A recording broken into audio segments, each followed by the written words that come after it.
Hello everyone. Today we are going to study Business Responsibility and Sustainability Report. अब देखिए ये क्या है.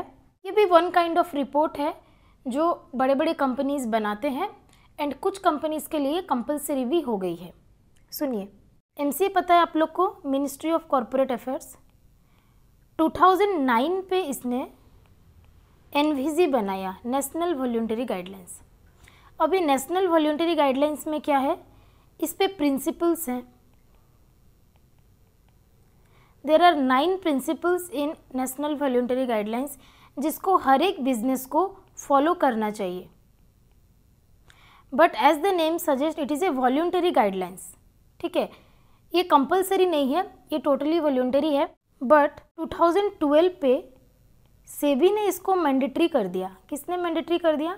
सेबी ने मैंडेटरी कर दिया टॉप 100 कंपनीज के लिए, टॉप 100 लिस्टेड कंपनीज के लिए on the basis of their market capitalization. Then again 2016 पे 100 से ये 500 हो गया and now it is 1000 companies. So basically जो टॉप 1000 लिस्टेड कंपनीज हैं उनको BRSR रिपोर्ट बनाना कंपलसरी है. राइट, ये चीज़ क्लियर है. पहले मैं थोड़ा सा रीडिंग करा दे रही हूँ. In 2012, SEBI passed a circular among the top 100 companies based on the market cap, making it mandatory for firms to report their environmental, social and governance initiative. This report must be filed as part of their annual report based on 9 principles of National Voluntary Guidelines. ठीक है, मैंने बताया National Voluntary Guidelines पे 9 principles हैं. In 2016, after signing MOU with Global Reporting Initiative, the mandate was extended to top 500 listed companies. Again in 2019, SEBI has extended the applicability of BRR to top 1000 companies based on the market capitalization. So presently it is applicable to top 1000 companies. Is it clear? Again, accordingly, at present the top 1000 companies are required to prepare BRR along with their annual report. Other than these 1000 companies, other listed companies may submit the BRR voluntarily. अगर कोई और listed companies चाहते हैं, जो बड़े बड़े companies है, अगर वो BRR सबमिट करना चाहते हैं तो वो भी वॉलंटरीली कर सकते हैं. बट टॉप 1000 कंपनीज के लिए कंपलसरी हो गया है. अभी मैं आप लोग को दिखाऊंगी रिलायंस का BRSR रिपोर्ट. वहाँ पे आप लोग देखेंगे उन्होंने कितनी ब्यूटीफुली सब चीज़ को प्रेजेंट किया है. देखिए, अब यहाँ पे आपको फ्रेमवर्क दी गई है. अब फ्रेमवर्क का मीनिंग क्या है, किस तरीके से आप ये रिपोर्ट को प्रेजेंट करेंगे. BRR रिपोर्ट में 5 सेक्शंस है. 5 सेक्शंस के बेसिस पे आप लोग को रिपोर्टिंग करनी है. सेक्शन ए क्या बोल रहा है, general information about the company. जो सेक्शन ए रहेगा वहाँ पे आप लोग क्या करेंगे, कंपनी के बारे में जनरल इन्फॉर्मेशन आप लोग देंगे. Just like the name, CIN, registered address, website, email ID, financial year reported, कौन से ईयर के लिए आप लोग रिपोर्टिंग बना रहे हैं, total number of location where business activities undertaken, market served by the company, 3 key product or service that the company manufacture or service. तो सेक्शन ए पे हम लोग क्या देंगे, general information about the company. Section B में क्या रहेगा, financial details of the company. एक कंपनी का फाइनेंशियल डिटेल्स में क्या क्या रहता है, बेसिकली उसका paid up capital, turnover, PAT, CSR पे कितने % आपने एक्सपेंडिचर किया है, list of activities on which CSR expenditure made, ये चीज़ आपको बताना पड़ेगा. देन सेक्शन सी पे है अदर डिटेल्स. अदर डिटेल्स में क्या है, कंपनी का कोई सब्सिडियरी है या नहीं है. देन उनके सब्सिडियरी जो है वो कंपनी जो BR इनिशिएटिव ले रहा है उस पर वो लोग पार्टिसिपेट कर रहे हैं या नहीं कर रहे हैं. ठीक है, ये सब चीज़ यहाँ पे बताएगा.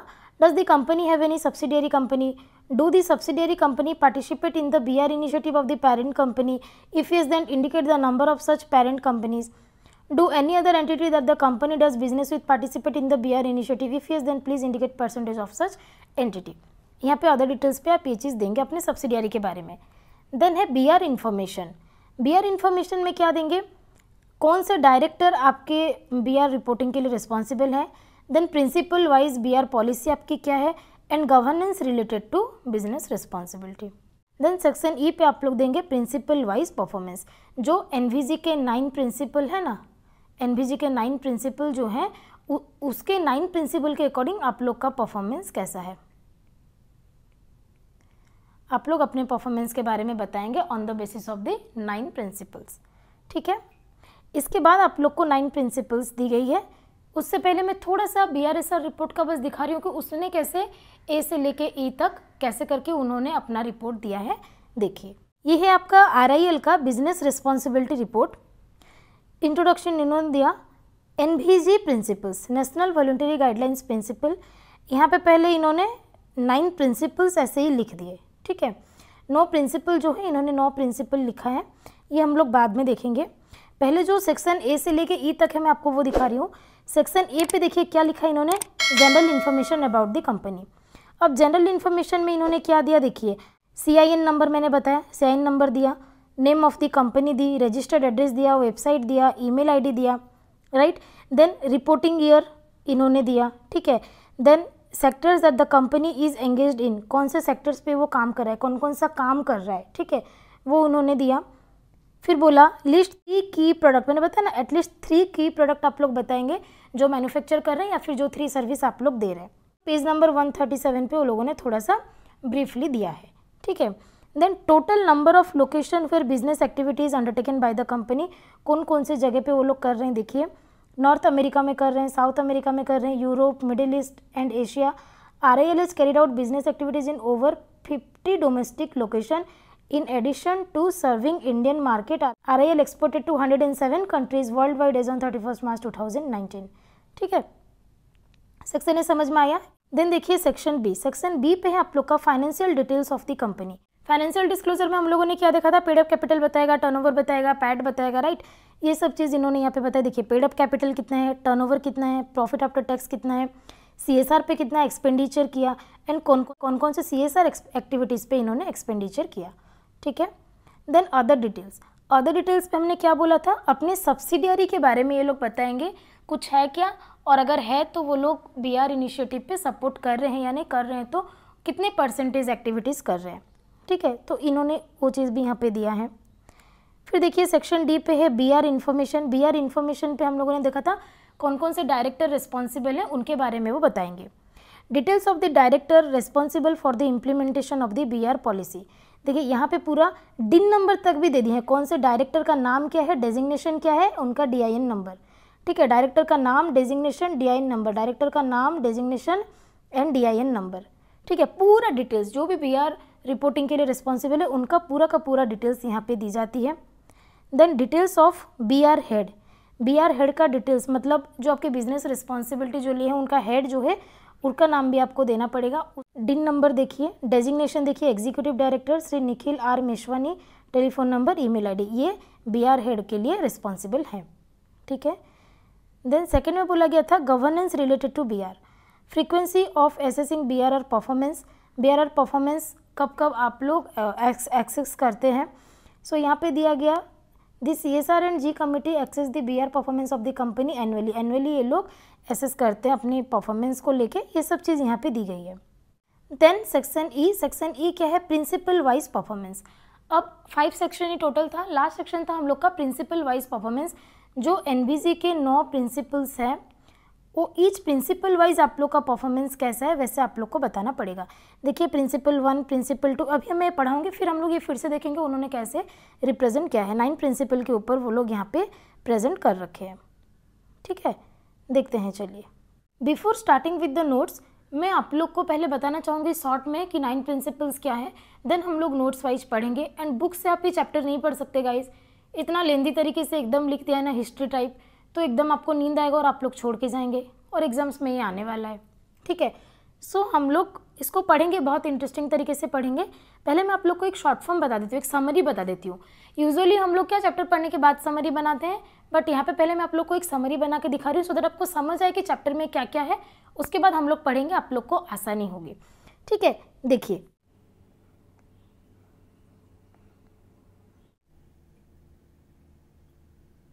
यहाँ पे आप लोगों के 9 प्रिंसिपल्स हैं।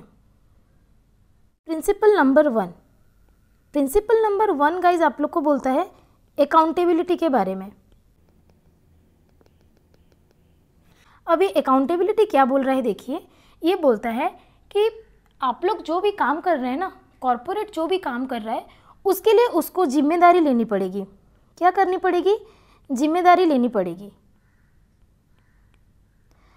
आपने जो भी एक्टिविटीज़ करें, सपोज आप केमिकल मैन्युफैक्चर कर रहे हैं सो वो केमिकल मैन्युफैक्चर करने की वजह से एयर और वाटर पोल्यूशन जितने भी हो रही है, सोसाइटी को जितने भी डिजीज़ हो रही है, जो भी इम्पैक्ट है ना, उसको आपको एक्सेप्ट करना पड़ेगा।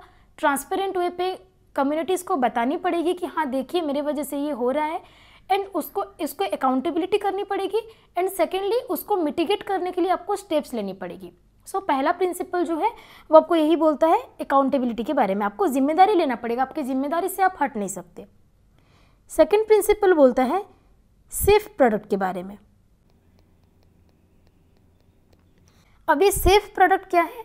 सेफ प्रोडक्ट मतलब एक प्रोडक्ट का लाइफ साइकिल होता है गाइस, डिज़ाइनिंग से लेके एक प्रोडक्ट डिज़ाइनिंग हुआ, देन प्रोडक्शन हुआ, टेस्ट हुआ, किसी ने उसको ख़रीदा, उसको यूज़ किया, एंड देन उसको डस्टबिन में फेंक दिया, राइट, इसको डिस्पोज ऑफ कर दिया।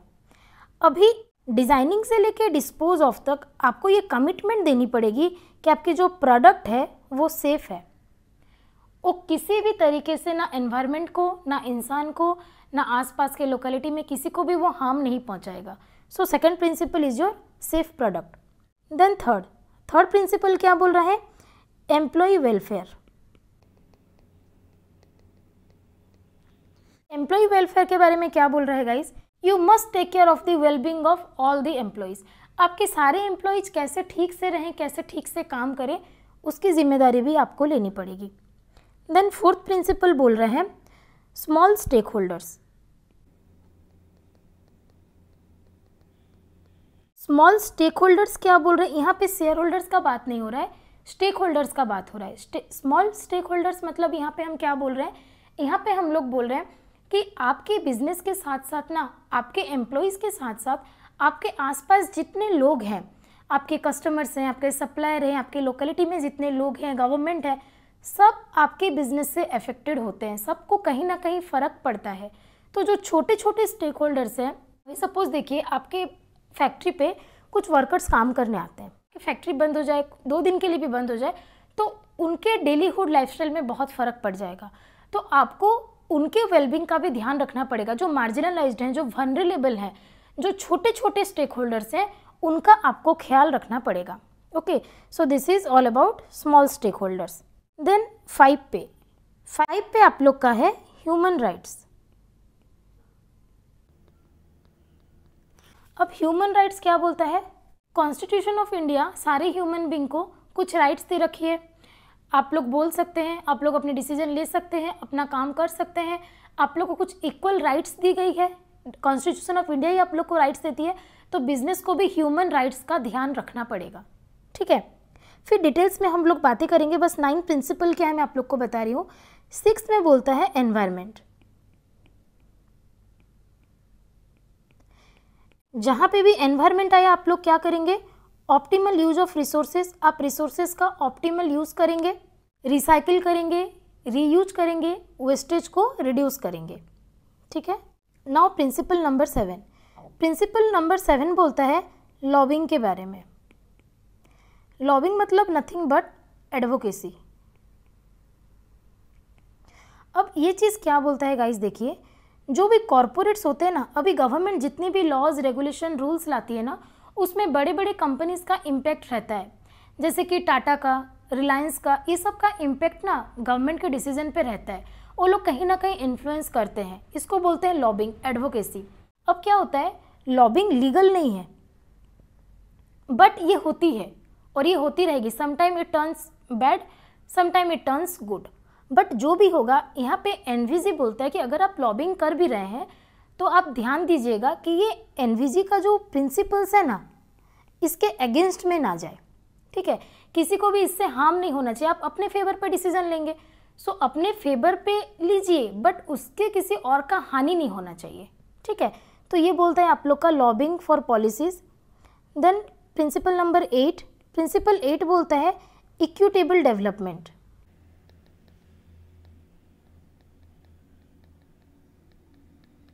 अब इक्विटेबल डेवलपमेंट मतलब क्या? डेवलपमेंट एज ए होल, मतलब आप अपनी डेवलपमेंट कर रहे हैं, साथ साथ में आप सोसाइटी का भी डेवलपमेंट करेंगे, आपके एनवायरनमेंट का भी डेवलपमेंट करेंगे और खुद का भी करेंगे। That is people, planet and profit. Sustainability report में हम लोगों ने पढ़ा ना 3 P's के बारे में, जब आप तीनों के बारे में सोचना शुरू करेंगे तब होगा आप लोग का इक्विटेबल डेवलपमेंट। तो आप सबके बारे में सोचेंगे। उसके बाद है principle number 9 and the last one is customers. Customers में आप लोग क्या देखेंगे, कस्टमर्स में बोला गया है आप कस्टमर को अच्छे प्रोडक्ट दीजिए एंड उनके प्रोडक्ट के बारे में आप अवेयरनेस क्रिएट कीजिए। प्रोडक्ट को कैसे पहचानेंगे, कैसे उसको यूज करेंगे, उसको सेफली कैसे यूज़ करेंगे, आप लोग उनको ट्रेनिंग दीजिए एंड टीचिंग के जरिए आप लोग उनको लर्निंग करवाइए। ठीक है, अवेयरनेस क्रिएट कीजिए। That is all about your customer. ठीक है, सो बेसिकली ये जो 9 प्रिंसिपल्स है, ये 9 प्रिंसिपल्स के ऊपर हम लोग बात करेंगे। एनवीजी का ये 9 प्रिंसिपल्स है। नाउ अब क्या है गाइज, ये जो ईच प्रिंसिपल है ना, ईच प्रिंसिपल्स के लिए कोर एलिमेंट्स है। ईच प्रिंसिपल के लिए कोर एलिमेंट्स है। अब आप बोलेंगे मैम कोर एलिमेंट्स क्या है? Core elements is nothing but activities. अभी देखिए मैंने कहा कि एक बिजनेस अकाउंटेबल रहेगा। अब आपको कैसे पता चलेगा कि बिजनेस अकाउंटेबल है? इसके लिए उन्होंने कुछ एक्टिविटीज़ दे रखी है, जैसे कि आपको ट्रांसपेरेंट रहना पड़ेगा, आप जिम्मेदारी लेंगे, आप हर चीज़ अपने स्टेक होल्डर्स को बताएंगे। अगर आप ये सब काम कर रहे हैं देन हम मानेंगे कि आप प्रिंसिपल 1 को फॉलो कर रहे हैं। Is it clear? जैसे कि for example honesty is the best policy, right. अब ऑनेस्टी हो गया आपका प्रिंसिपल। अब कोई ऑनेस्ट है या नहीं ये जानने के लिए कुछ कोर एलिमेंट्स हैं, जैसे कि आप सच्चाई नहीं छुपाते हैं, आप हर काम ईमानदारी के साथ करते हैं, आप झूठ नहीं बोलते हैं, राइट। तो ये हो गया आपका ऑनेस्टी। और ऑनेस्टी को जानने के लिए 2-3 एक्टिविटीज़। सो वैसे ही हर एक प्रिंसिपल्स के साथ कुछ कुछ एक्टिविटीज़ एड ऑन की गई है। That is the core element. तो कोर एलिमेंट आपको याद रखना पड़ेगा, मैं शॉर्ट में बताऊंगी, लोग पढ़ेंगे आपको याद हो जाएगा, 2-3 बार पढ़ेंगे याद हो जाएगा। ठीक है, स्टार्ट करते हैं। देखिए, so let's start with principle number 1। Principle 1 में हम लोगों ने क्या देखा? अकाउंटेबिलिटी के बारे में। सो ये क्या बोलता है, देखिए, business should conduct and govern themselves with ETA, that is ethics, transparency and accountability. आप जो भी काम कर रहे हैं वो एथिक्स के साथ कर रहे हैं, मतलब आप कुछ गलत नहीं कर रहे हैं। ट्रांसपेरेंटली कर रहे हैं, मतलब आप जो भी कर रहे हैं अपने स्टेक होल्डर्स को ट्रांसपेरेंटली बता रहे हैं। एंड अकाउंटेबिलिटी मतलब आप उसकी जिम्मेदारी ले रहे हैं। Is it clear? Business should develop governance structure, procedure and practice that ensure ethical conduct at all level, मतलब आप एथिक्स के साथ कोई भी काम कर रहे हैं। It should communicate transparently and ensure access to information about their decision that impact relevant stake holders. आप ट्रांसपेरेंटली काम कर रहे हैं एंड उसका एक्सेस दे रहे हैं अपने स्टेक होल्डर्स को, बिकॉज उनके डिसीजन को इम्पैक्ट करेगा। अगर आप कोई गलत काम करेंगे तो स्टेक होल्डर्स डिसीजन नहीं लेंगे आपके कंपनी पे इन्वेस्ट करने के लिए। ठीक है, तो वैसा अगर कोई एक्टिविटीज़ आप कर रहे हैं जो उनके डिसीजन को इम्पैक्ट कर सकता है, आप उसको ट्रांसपेरेंटली कम्युनिकेट करेंगे। Then business should not engage in practices that are abusive, corrupt and anti competition. कोई भी घटिया हरकत आप नहीं करेंगे। क्या करेंगे? कोई भी घटिया हरकत आप नहीं करेंगे जो एब्यूजिव है, करप्ट है, एंटी कॉम्पिटिशन है, ऐसे काम आप नहीं करेंगे। फिर बोला business should truthfully discharge their responsibility on financial and other mandatory disclosure.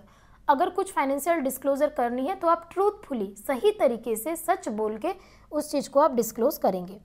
Then business should report on the status of their adoption of this guidelines. So ये गाइडलाइंस को आप कितना दूर एडॉप्ट किए, उसकी स्टेटस क्या है, वो चीज़ आप बताएंगे।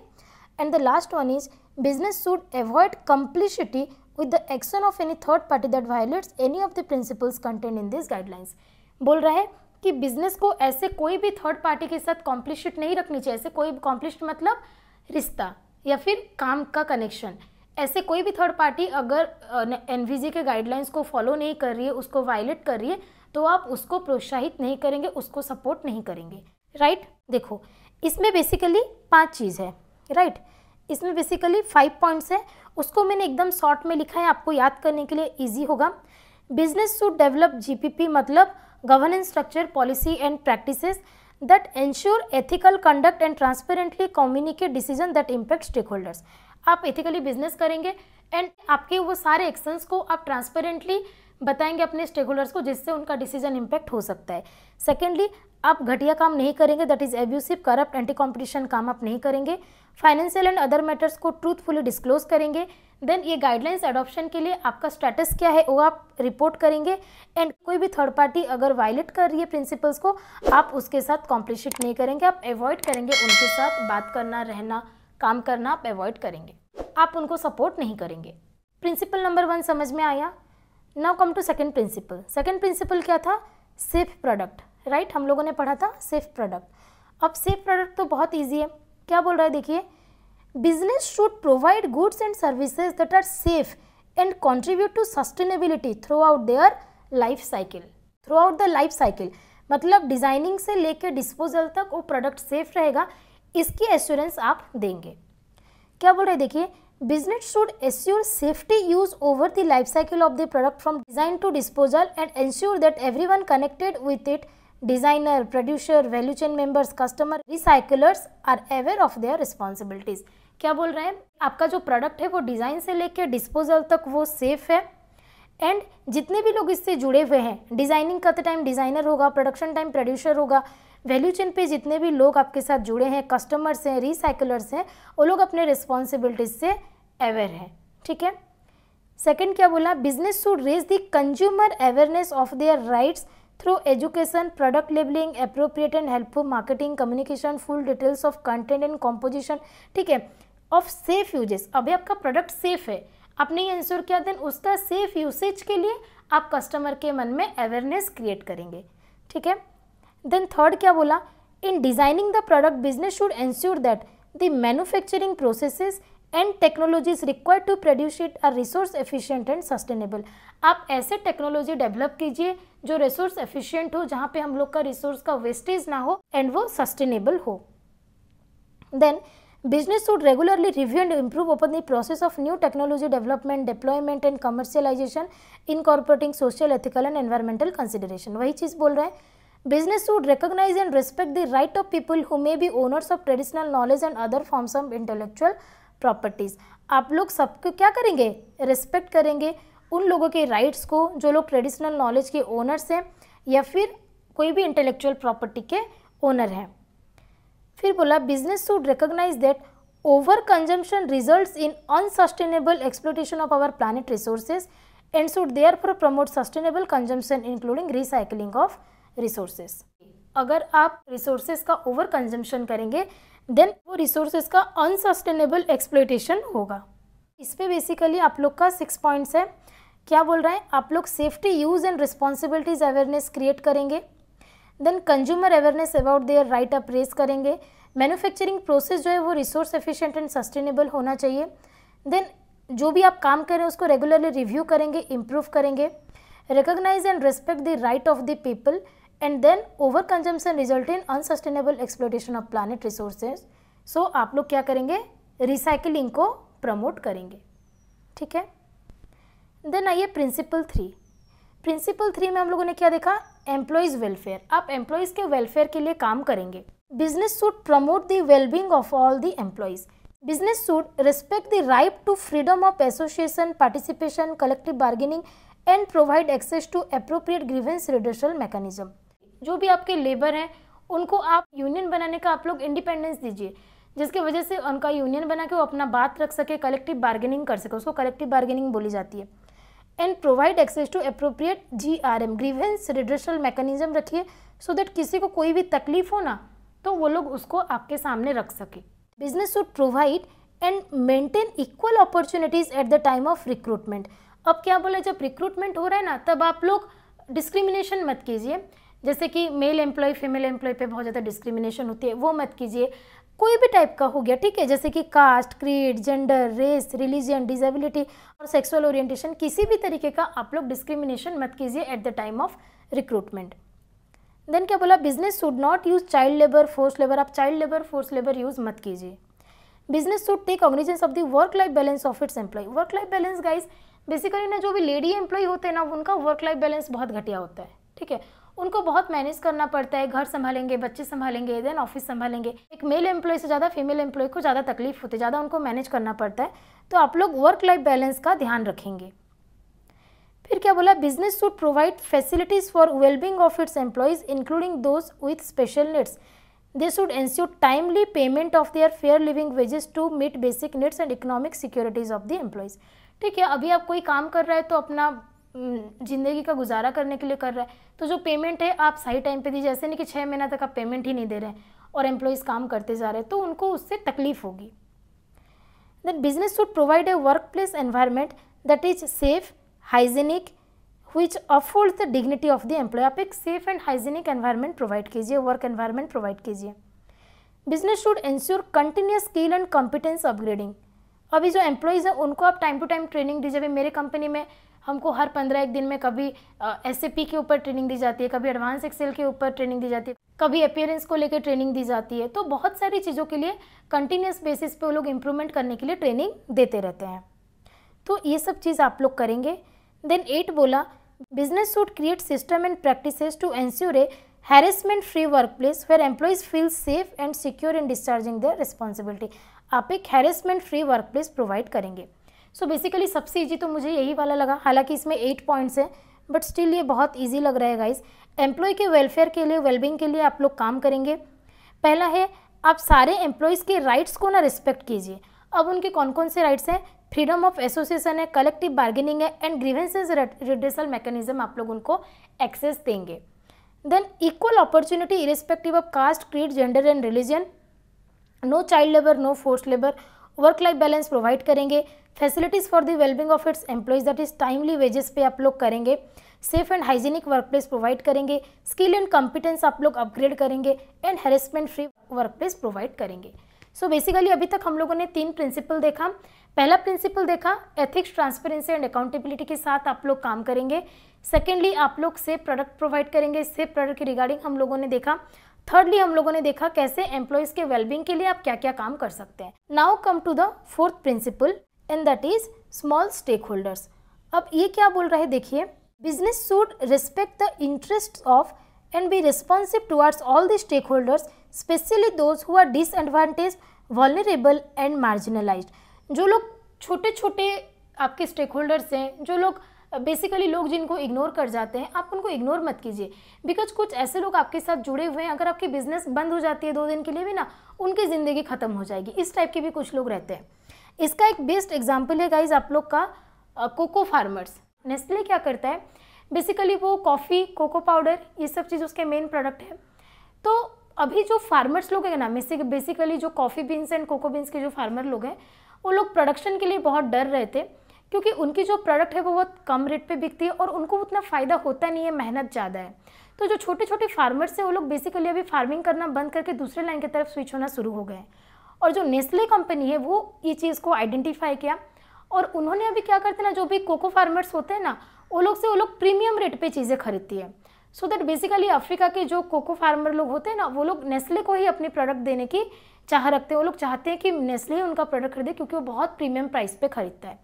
सो ऐसे जो छोटे छोटे स्टेक होल्डर्स हैं उनको आप लोग इग्नोर मत कीजिए. बेसिकली ये वही चीज़ बोल रहा है. Business should systematically identify their stake holders, understand their concern, define purpose and scope of engagement and commit to engaging with them. ठीक है.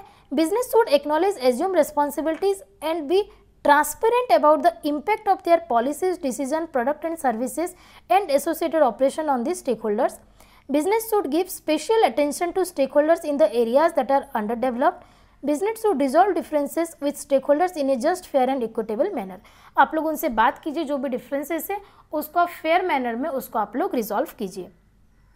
सो वही बोल रहे देखिए, डोंट इग्नोर देम. जो छोटे छोटे स्टेक होल्डर्स हैं, वल्नरेबल हैं, मार्जिनलाइज्ड है, अंडर डेवलप्ड एरिया में है, उनको आप इग्नोर मत कीजिए. उनको आइडेंटिफाई कीजिए, उनका कंसर्न अंडरस्टैंड कीजिए एंड उनके साथ एंगेज रहने के लिए कमिटमेंट दीजिए. सेकेंडली बोला transparent about the impact of their policies, decision, product and services. आपके डिसीजंस, पॉलिसीज के लिए क्या इम्पैक्ट रह रहा है उसके लिए आप ट्रांसपेरेंट रहिए. Special attention to stake holders in under developed areas and resolve differences in fair and equitable manner. Is it clear हो रहा है. देन आइए प्रिंसिपल नंबर 5 पे. प्रिंसिपल नंबर 5 हमने क्या देखा था, ह्यूमन राइट्स. अब आ गया ह्यूमन राइट्स के ऊपर बात करता है. देखिए, business should respect and promote human rights. Human rights का आप रिस्पेक्ट करेंगे एंड उसको प्रमोट करेंगे. कॉन्स्टिट्यूशन ऑफ इंडिया ने ह्यूमन बींग्स को कुछ ह्यूमन राइट्स दे रखी है, आपको उनका ध्यान रखना है. अपने एम्प्लॉयज़ का ह्यूमन राइट्स का आप ध्यान रखेंगे, साथ साथ में आपके जो अदर स्टेक होल्डर्स हैं उनका भी ह्यूमन राइट्स का आप ध्यान रखेंगे. ठीक है. Business should understand the human right content of the Constitution of India, national laws and policies and the content of International Bill of Human Rights. Business should appreciate that human rights are inherent, universal, indivisible and interdependent in nature. आप उसको नहीं बदल सकते, आपको human rights का ध्यान देना ही पड़ेगा. Business should integrate respect for human right in management system. अपने मैनेजमेंट सिस्टम में आप ह्यूमन राइट को रिस्पेक्ट करने का जो काम है उसको आप इंटीग्रेट कर दीजिए अपने बिजनेस के साथ साथ, उसको अपने बिजनेस का एक हिस्सा बना लीजिए. थर्ड में बोला business should recognise and respect the human rights of all the relevant stakeholders and group within and beyond the workplace. खाली अपने एम्प्लॉयज़ का ही नहीं बल्कि जितने भी स्टेक होल्डर्स हैं आपके आसपास में, आपके अक्रॉस द वैल्यू चेन जितने भी लोग जुड़े हुए हैं, आप सबके ह्यूमन राइट्स का ध्यान रखिए. फिर क्या बोला, business should promote the awareness of human right. आप खुद तो ह्यूमन राइट का ध्यान रखिए, साथ साथ में आप अवेयरनेस भी क्रिएट कीजिए regarding the human right. And the last one is it should not be complicit with the human right abuses by third party. कोई भी थर्ड पार्टी अगर ह्यूमन राइट को अब्यूज़ कर रहा है आप उसको कॉम्प्लिशिट नहीं करेंगे, आप उसके साथ काम नहीं करेंगे. Is it clear? इसमें टोटल 5 पॉइंट्स हैं. अब इसको मैंने शॉर्ट में लिखा है, देखिए. आप अंडरस्टैंड करेंगे ह्यूमन राइट को एंड अप्रिशिएट करेंगे कि human right inherent, universal, indivisible and interdependent है. देन इंटीग्रेट करेंगे आप respect for human right in management system. उसके बाद क्या करेंगे, आप ह्यूमन राइट को रिस्पेक्ट करेंगे within and beyond the work place. Then आप प्रमोट करेंगे ह्यूमन राइट्स को एंड आप कॉम्प्लिशिट नहीं करेंगे with any third party abuses human right. Is it clear?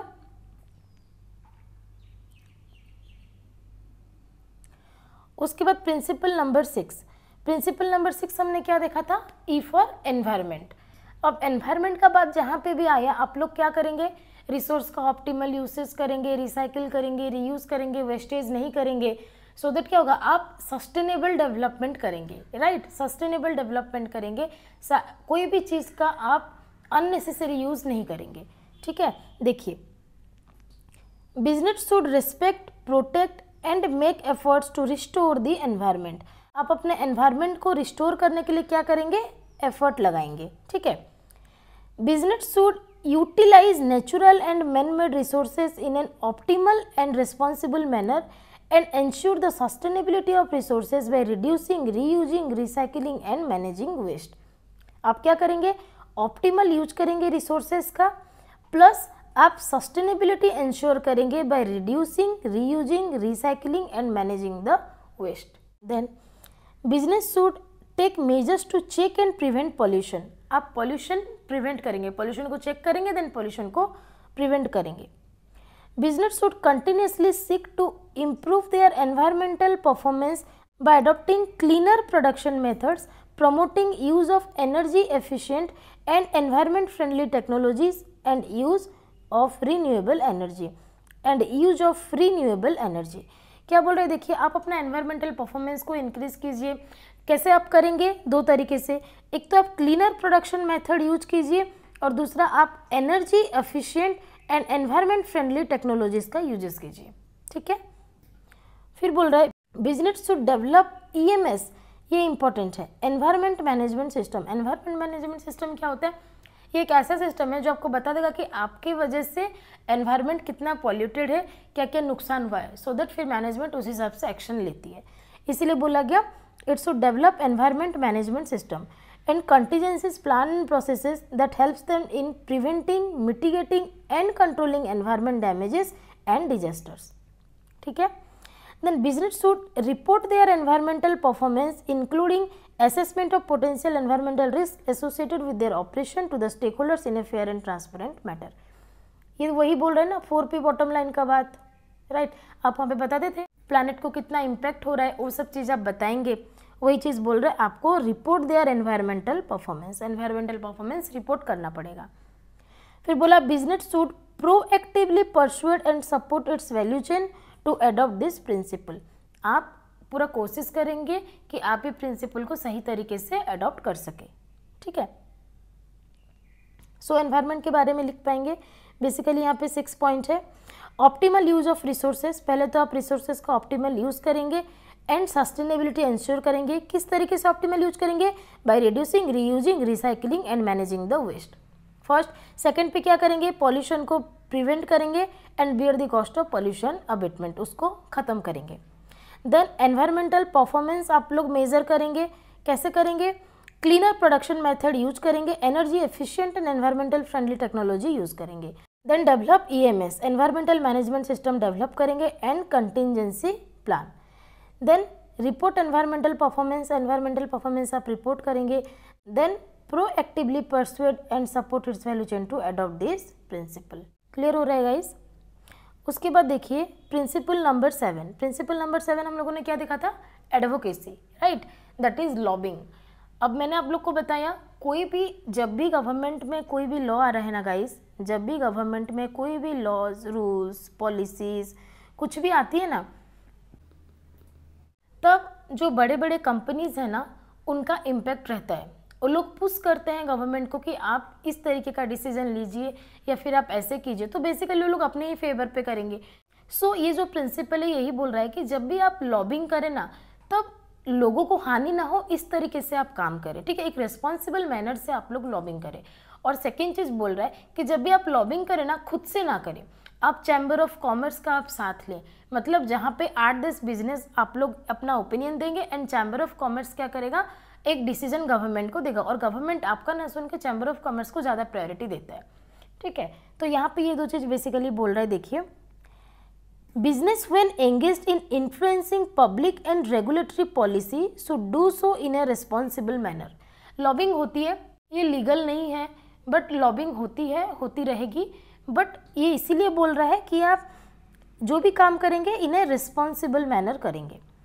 Business while pursuing policy advocacy, जब आप पॉलिसी एडवोकेसी कर रहे हैं, must ensure that their advocacy position are consistent with the principles and core elements content in this guidelines. And second thing is, to the extent possible business should utilise the trade and industry chambers and association and other such collective platform to undertake such policy advocacy to the extent possible, जितना possible हो सके आप क्या use कीजिए, trade and industry chamber, that is chamber of commerce and association and other such collective platform to undertake such policy advocacy. आप अकेले मत कीजिए, ग्रुप में कीजिए। सो बेसिकली यहाँ पे दो ही पॉइंट है, आप क्या करेंगे, ensure advocacy position are consistent with the principles while pursuing policy advocacy and utilize the trade and industry chambers, association and other collective platform to undertake such policy advocacy। Clear है। इसके बाद आइए principal number 8 पे। इसमें हम लोगों ने क्या पढ़ा था, इक्विटेबल डेवलपमेंट। इक्विटेबल डेवलपमेंट मतलब सबका डेवलपमेंट एक साथ में। Business should support inclusive growth and equitable development. कैसे वो सपोर्ट करेगा, देखिए 4 ही पॉइंट है इसमें। Business should understand their impact on social and economic development and respond through appropriate action to minimise the negative impact. क्या बोल रहा है, इक्विटेबल डेवलपमेंट मतलब आपके साथ साथ पीपल, प्लानेट, प्रॉफिट, आपके साथ साथ सोसाइटी प्लस एनवायरमेंट, दोनों को कुछ भी नुकसान नहीं होना चाहिए, तब हम उसको बोलेंगे इक्विटेबल डेवलपमेंट और सस्टेनेबल डेवलपमेंट। आपका जो इम्पैक्ट है ना on society and economic development, आप उसको आप ध्यान में रखिए, उसको आप अंडरस्टैंड कीजिए और फिर अपने नेगेटिव इम्पैक्ट को मिनिमाइज करने का कोशिश कीजिए। फिर बोला business should innovate and invest in product, technology and processes that promote the wellbeing of the society. आप ऐसे प्रोडक्ट एंड टेक्नोलॉजीज इनोवेट कीजिए जिससे सोसाइटी का वेलबींग हो। देन बोला business should make effort to complement and support the development priorities at local and national level and assure appropriate resettlement and rehabilitation of communities who have been displaced owing to their business operation. क्या बोल रहा है, आप अपने एक business करने के लिए एक जगह पे आपको बिजनेस करनी है, सो आपको लाइसेंस मिल गई, वहाँ पे जितने लोग हैं आप उसको क्या कर रहे हैं, हटा दे रहे हैं वहाँ से। प्रॉपर तरीके से आप रिहेबिलिटेट कीजिए, उनको अलग जगह दीजिए, उनको रहने के लिए उनके घर बना दीजिए, सो दैट आपका सोशल डेवलपमेंट होगा। यही बोल रहे हैं यहाँ पे, रिहेबिलिटेशन ऑफ कम्युनिटीज। फिर बोला business operating in region that are under developed should be specially sensitive to local concern. आप अपने लोकलिटी को एटलीस्ट इम्प्रूव कीजिए। आपके लोकल में जो प्रॉब्लम्स है, लोकल में स्कूल नहीं है, एजुकेशन की प्रॉब्लम है, मेडिकल नहीं है, तो आप लोकल कंसर्न को ज़्यादा ध्यान में रखिए, लोकल एरिया को आप डेवलप कीजिए। सो बेसिकली यहाँ पे 4 पॉइंट है, क्या क्या है, understand their impact on social and economic development. पहले आप इक्विटेबल डेवलपमेंट में क्या देखेंगे, अपना इम्पैक्ट देखेंगे सोसाइटी और इकोनॉमिक डेवलपमेंट पे एंड अपना नेगेटिव इम्पैक्ट को मिनिमाइज करेंगे। Second thing is invest in product and technology that promote wellbeing of the society, rehabilitation of communities that has been displaced and resolve local problems। फिर देखिए principle number 9। Principle number 9 क्या बोला था, customers के बारे में। Business should engage with and provide value to their customers and consumers in a responsible manner. आपके जितने भी कस्टमर्स हैं आप उनको रिस्पॉन्सिबल मैनर पे रिस्पॉन्स करेंगे। देखिए पॉइंट नंबर 1 बोल रहा है, business while serving the needs of their customer should take into account the overall wellbeing of the customers and that of the society. जब भी आप कोई कस्टमर को सर्विस दे रहे हैं ना, यू मस्ट ट्राई कि उनका उससे भला ही हो, उनका कुछ उससे नुकसान नहीं हो, कस्टमर्स का भी प्लस सोसाइटी का भी। सेकेंड बोला, business should ensure that they do not restrict the freedom of choice and free competition in any manner while designing, promoting and selling their product. क्या बोल रहे हैं, आप कस्टमर्स को क्या देंगे, फ्रीडम ऑफ चॉइस देंगे। आपसे भी खरीद सकते हैं, किसी और से भी खरीद सकते हैं, फ्रीडम ऑफ चॉइस देंगे। आप उनको फोर्स नहीं करेंगे, जब भी आप अपना प्रोडक्ट प्रमोट कर रहे हैं आप फोर्स नहीं कर सकते उनको। Then free competition, competition act है लॉ में, आप लोग पढ़ते होंगे, ठीक है। वो क्या बोलता है कि कंपटीशन को बनाए रखने के लिए आप मोनोपोली नहीं कर सकते, मोनोपोली को अवॉइड करता है कंपटीशन एक्ट, राइट। सो वही चीज़ बोल रहा है, आप फ्रीडम ऑफ चॉइस देंगे एंड फ्री कंपटीशन देंगे। वो किसी से भी खरीद सकते हैं, कोई भी चीज़ खरीद सकते हैं, उनका मर्जी, ठीक है। देन बोला, business should disclose all information truthfully. Product के रिगार्डिंग जितने भी इन्फॉर्मेशन है ना, आप उसको ट्रूथफुली डिस्क्लोज करेंगे। Then business should promote and advertise their product in a way that don't mislead or confuse the consumer or violate any of the principle of these guidelines। आप अपने product को promote कीजिए, advertise कीजिए, लेकिन negative way में मत कीजिए, अब झूठ मत बोलिए, ठीक है। जैसे कि लोग बोलते हैं कोका कोला क्या बॉडी के लिए अच्छा होता है, नहीं होता है, लेकिन उसकी एडवर्टाइजमेंट होती है, बहुत अच्छी तरीके से होती है, सेलिब्रिटीज लोग करते हैं बाबा रे, ठीक है। मिसलीड नहीं करना चाहिए, कंज्यूमर को कंफ्यूज नहीं करना चाहिए। फिर बोला, business should exercise due care and caution. Due care and caution आप एक्सरसाइज करेंगे while providing goods and services that result in over exploitation of natural resources. अगर आप कोई ऐसा गुड्स बना रहे हैं, ठीक है, जिससे नेचुरल रिसोर्सेज का ओवर एक्सप्लॉयटेशन हो रहा है, अननेसेसरी वेस्ट हो रहा है, तो वैसे गुड्स बनाने से पहले आप सोचेंगे, आप प्रॉपर केयर लेंगे। फिर बोला, business should provide adequate grievances handling mechanism to address customer concern and feedback. आपके प्रोडक्ट को लेके कस्टमर का अगर कोई फीडबैक होगा, कोई कंसर्न होगा, कोई कंप्लेंट होगी, तो आप प्रॉपर ग्रीवेंसेस हैंडलिंग मैकेनिज्म आप क्रिएट कीजिए, सो दैट वो लोग उसके साथ काम कर सके, वो लोग उनको बता सके प्रोडक्ट के बारे में, ठीक है। सो बेसिकली यहाँ पे गाइस 6 पॉइंट्स है। क्या क्या है देखिए, आप पहले wellbeing of the customer and the society के बारे में सोचेंगे। Secondly, freedom of choice and free competition provide करेंगे, सारे इन्फॉर्मेशन आप ट्रूथफुली डिस्क्लोज करेंगे। फोर्थ बोला, promote and advertise their product in a responsible manner so that वो मिसलीड ना हो और नेगेटिव वे में ना हो। Then provide goods and services that doesn't leads to over exploitation of natural resources and provide adequate grievances handling mechanism, right. ये जो मैंने लास्ट में आपके लिए नोट्स लिखी है ना गाइस, ये है आपका ब्रह्मास्त्र। मतलब आप ये टेबल भी याद करके चले जाएंगे ना, 1 2 3 4 5 6 7 8 9, जो 9 टेबल मैंने यहाँ पे आप लोग को शॉर्ट में ये सब चीज़ आपको जो दिया है, आप ये भी पढ़ के चले जाएंगे ना, तो इट इज़ सफिशिएंट। आप आराम से लिख पाएंगे और आप अच्छे मार्क्स भी स्कोर कर जाएंगे। और आप सोचेंगे कि पूरा लाइन बाय लाइन आप रटेंगे। देखो मैंने हर प्रिंसिपल पे हाईलाइट कर दिया है, जो जो इंपॉर्टेंट चीज़ है मैंने उसको हाईलाइट कर दिया, और वो हाईलाइट पॉइंट को मैंने नीचे टेबल पे प्रेजेंट भी कर दिया, ठीक है। अब इस पर कितनी मेहनत लगी है मैं आपको नहीं बताऊंगी, आप लोग खुद कमेंट करके बताएंगे। ईजी है, थोड़ा सा आपको 4-5 बार पढ़ना पड़ेगा, पढ़ेंगे तो याद हो जाएगा। मैं सेक्शन ई को स्टार्ट ही इसीलिए की हूँ बिकॉज लास्ट में रह के ये इग्नोर हो जाता है। एंड मोमेंट में आप ये सब पढ़ेंगे, आपको याद होगा कि गाइस, आप खुद से पूछे आपको याद होगा? बिल्कुल भी नहीं होगा। मैं भी कभी एक स्टूडेंट थी, मैंने छोड़ा था और छोड़ के मुझे कितना नुकसान हुआ था वो मुझे पता है। इसीलिए मैं पहले ये चैप्टर पढ़ा रही हूँ, बिकॉज लास्ट मोमेंट में अगर मैं आपको कंसोलिडेशन पढ़ाऊंगी ना, आप लोग छोड़ के नहीं जाएंगे।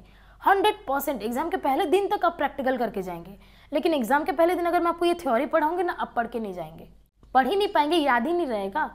अभी मैं पढ़ा दे रही हूँ सो दैट आप बीच बीच में हर 10-15 दिन में एक बार आप लोग रिवीजन करते रहें। जिस दिन कुछ पढ़ने का मन नहीं किया, अरे यार CFR बुक लाओ सेक्शन ही रिवाइज कर लेते हैं, बीच बीच में मैं रिवीजन भी कराऊंगी ये टॉपिक को, सो दैट एग्जाम तक आप लोग के दिमाग में एकदम बैठ जाए, section E and section F आपके दिमाग में एकदम बैठ जाए। Is it clear?